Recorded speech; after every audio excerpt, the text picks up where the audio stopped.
Today, we're jumping into a really profound conversation from the writings of a 13th century mystic, Saint Gertrude the Great. And it tackles a feeling that's surprisingly modern. What do you do when you feel totally powerless, like you have nothing left to give? Well, how do you find your worth then? Let's get into it. Our entire explainer today comes from this one text. It's a dialogue that St. Gertrude recorded, capturing this moment of just deep spiritual crisis where she feels completely cut off and useless. But what comes next is a message of reassurance that, wow, has it echoed through the centuries. I mean, it's a feeling we all know, right? Whether it's from being sick or just dealing with tough circumstances, or maybe even a crisis of faith, we've all hit that point where we feel like we just can't contribute, like we're falling behind. And that is exactly where our story kicks off. So to really get this, we have to picture the scene. It's the 13th century. St. Gertrude, this woman of incredible faith, is stuck in bed. And for her, this isn't just about being physically sick. It means she's completely cut off from the most important thing in her life, the holy sacrifice of the Mass. You can just imagine the spiritual pain she was in. And this is the question she cries out to God. It's full of frustration, full of confusion. Why is this happening to me? Why am I being blocked like this? And this one question is what opens the door to a really remarkable answer. You see, her question isn't just a complaint. It's really a prayer, one that's born from real suffering. She's not just asking, why me? She's asking, how can I possibly find any meaning in this? And the answer she gets is, well, it's anything but simple. And what's so fascinating here is that the response isn't a quick yes or no. It's not a simple fix. Instead, it's a whole framework, a new way of looking at what it even means to participate, to have value.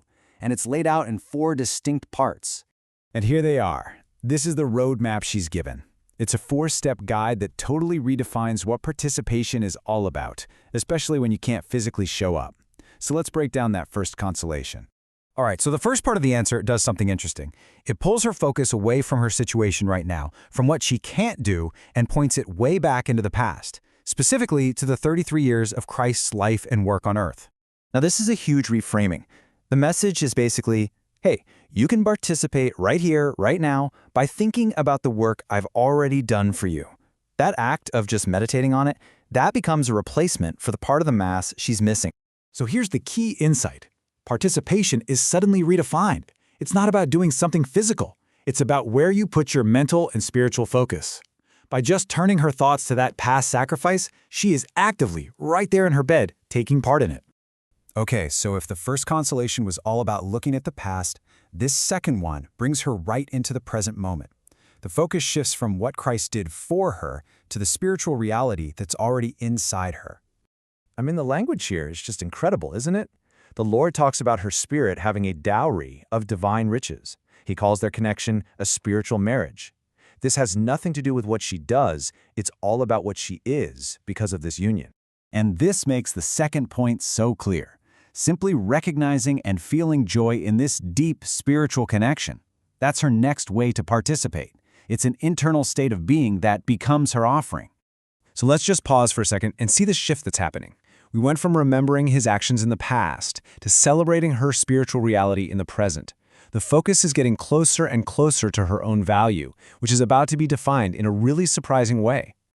The third consolation tackles a feeling I think we've all had. That feeling that deep down, we've got nothing good inside us to offer. It just confronts that sense of personal emptiness head on. This is such a radical idea. The Lord basically says, you know what? You're right. You have nothing of yourself. But everything good, everything valuable about you, that's a gift from me. Her feeling of being unworthy is actually validated, and then it's completely turned on its head. So her participation here becomes this act of radical humility and acceptance. By just recognizing that any good she has is actually a reflection of divine love, she's honoring that love. And that very thought process, that becomes her third offering. And now we're here at the fourth and final consolation. This is the one that really ties it all together and just shatters her feeling of being stuck. The logic here is just, wow, it's breathtaking. The message is, we are so deeply united that my power is essentially your power. And since my power is limitless and can't be stopped, then you can't really be stopped from being lifted up no matter what your body can or can't do. This is the ultimate game changer. Her physical confinement, it becomes irrelevant next to this sublime union. Her value, her ability to be exalted, it's not connected to her physical strength at all, but to the unbreakable reality of her spiritual connection. And just like that, the conversation is over. It's a gentle command, but it's firm. The answer has been given. The problem of her being hindered wasn't solved by taking it away, but by showing her it was basically an illusion when you look at the much bigger spiritual reality. So, what's the takeaway for us? Well, St. Gertrude is given this whole new playbook for how to participate. It's not about what your body can do, it's about what your mind and spirit can do. It's about thinking on what's been done for you, celebrating the connection you already have, knowing where your own goodness comes from, and just trusting in a power that's way bigger than your physical limits. And you know what? Those are actions anyone can take, anywhere, anytime. And that really leaves us with a powerful thought to chew on. This 800-year-old story gives a timeless answer to that very modern feeling of helplessness. When we feel stuck, useless, or held back by life, maybe the answer isn't to fight the physical barrier. Maybe it's to redefine our value by looking inward, to a source of worth that can never, ever be confined.